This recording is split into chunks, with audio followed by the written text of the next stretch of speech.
दोस्तों, मज़ेदार और रोमांटिक हिंदी कहानियाँ सबसे पहले देखने के लिए आप हमारे इस YouTube चैनल को सब्सक्राइब कर लीजिए।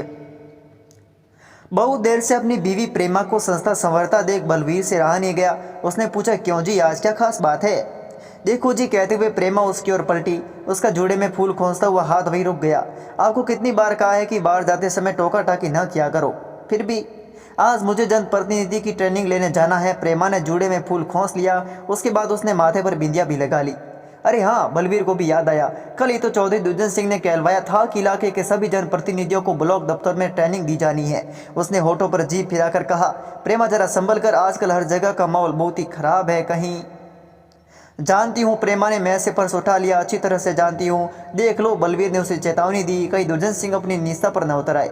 अजी कुछ न होगा कहकर प्रेमा घर से बाहर निकल गई। प्रेमा जब 7वीं क्लास में पढ़ा करती थी तभी से वह देश की राजनीति में दिलचस्पी लेने लगी थी। शादी के बाद वह गांव की औरतों से राजनीति पर ही बातें किया करती। कुरेद कुरेद कर वह लोगों के ख्याल जाना करती थी। इस साल के पंचायती चुनाव में सरकार ने औरतों के लिए कुछ रिजर्व सीटों का ऐलान किया था। प्रेमा चाहकर भी चुनावी दंगल में नहीं उतर पा रही थी।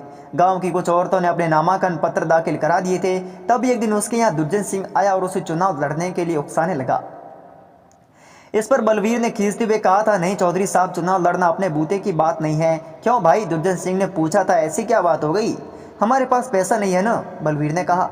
तू चिंता ना कर, दुर्जन सिंह ने छाती ठोकर कहा था। वैसे इस चुनाव में ज़्यादा पैसों की ज़रूरत नहीं है, फिर भी जो भी खर्चा आएगा उसे पार्टी दे देगी। तो क्या ये पार्टी की तरफ से लड़ेगी? बलवीर ने पूछा। हाँ, दुर्जन सिंह ने मुस्कुराकर कहा था, मैं तो उसे पार्टी का टिकट दिलवा रहा हूँ। फिर ठीक है, बलवीर बोला था। इस प्रकार प्रेमा उस चुनावी दंगल में उतर गई थी। सच में चौधरी दुर्जन सिंह ने चुनाव प्रचार का सारा खर्चा पार्टी फंड से दिला दिया था। प्रेमा भी दिन रात महिला मतदाताओं से मुलाकात करने लगी थी। उसका चुनावी नारा था, शराब हटाओ, देहात बचाओ। चुनाव होने से पहले ही मतदाताओं की हवा प्रेमा की ओर बहने लगी थी। चुनाव में वह भारी बहुमत से जीत गई थी। एक उम्मीदवार की तो जमानत तक जब्त हो गई थी। तब से चौधरी साहब का प्रेमा के यहाँ आना जाना कुछ ज़्यादा ही होने लगा था। गांव से निकलकर प्रेमा सड़क के किनारे बस का इंतजार करने लगी। वहां से ब्लॉक दफ्तर तकरीबन 20 किलोमीटर दूर था। बस आई तो वह उसमें चढ़ गई। बस में कुछ और सभापति भी बैठी हुई थी, वो उन्हीं के साथ बैठ गई। ब्लॉक दफ्तर में काफी चहल पहल थी। प्रेमा वहां पहुंची तो माइक से हेलो हेलो कहता हुआ कोई माइक को चेक कर रहा था। उस भीड़ में राज्य के एक बड़े नेता भी आए हुए थे।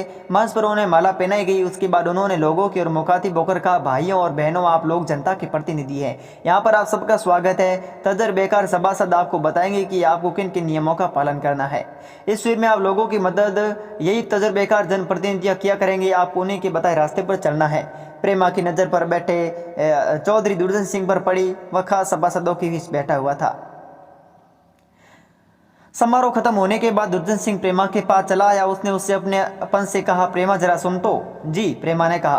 दुर्जन सिंह उसे एक कोने में ले गया। उसका हाथ प्रेमा के कंधे पर आते आते रह गया। उसने कहा, कल तुम मुझसे मेरे घर पर मिल लेना, मुझे तुमसे कुछ ज़रूरी काम है। जी कहकर प्रेमा दूसरी औरतों के पास चली गई। ट्रेनिंग के पहले दिन इलाकाई जनप्रतिनिधियों को उनके फर्ज की जानकारी दी गई। राज्य के एक बूढ़े सभासद ने बताया कि किस प्रकार सभी सभासदों को सदन की गरिमा बनाए रखनी चाहिए। उसके बाद सभी चाय नाश्ता करने लगे। दोपहर बाद प्रेमा ब्लॉक दफ्तर से घर चली आई। उधर दुर्जन सिंह को याद आया कि जब पहली बार उसने प्रेमा को देखा था, उसी दिन से उसका मन डगमगाने लगा था। उसे पहली बार पता चला था कि देहात में भी हुर्रे हुआ करती है। आज दुर्जन सिंह बिस्तर से उठते ही अपने ख्यालों को हवा देने लगा। उसने दाढ़ी बनाई और शीशे के सामने जा खड़ा हुआ। 60 साल की उम्र में भी वह नौजवान लग रहा था। आज दुर्जन सिंह की बीवी पति के मन की थाह नहीं ले पा रही थी। ऐसे तो वह कभी भी नहीं सोचते थे।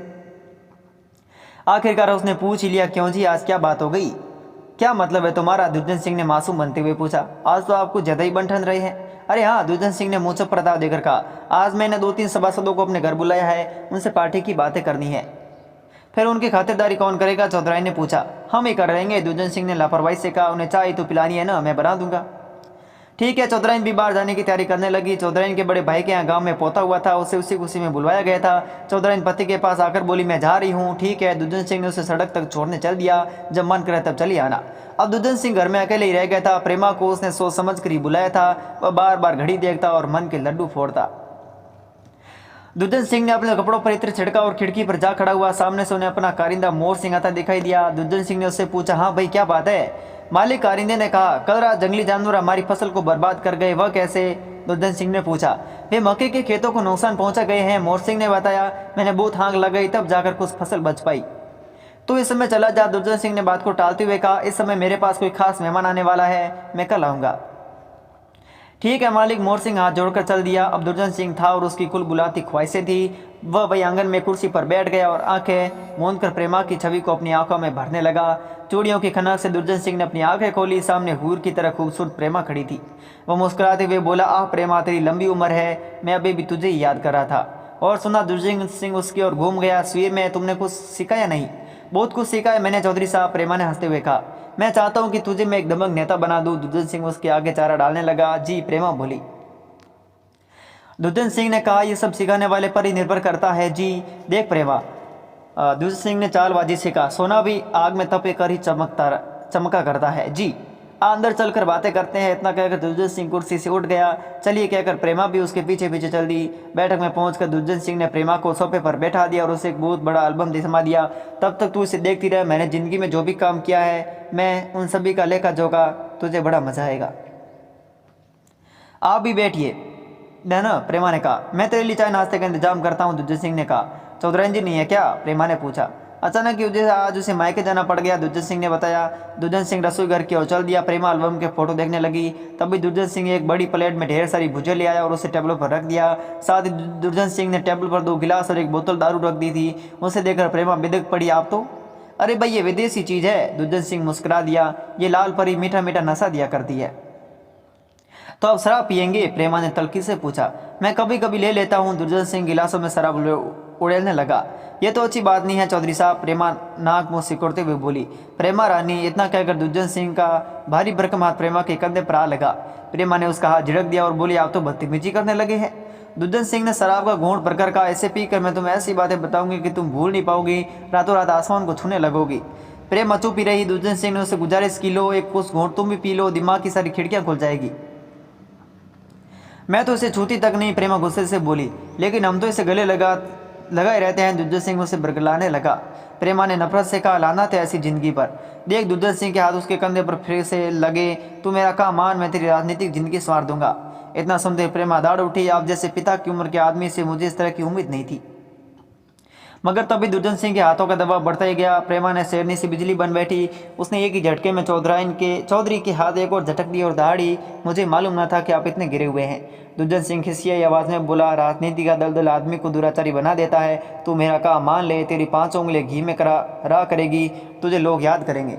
नहीं, प्रेमा जोर से चीख उठी, मैं अपने ही बूते पर एक दबंग नेता बनूंगी। इसके बाद वह झट से बाहर निकल गई। दुर्जन सिंह को लगा जैसे उसके हाथ से मछली फिसल गई हो।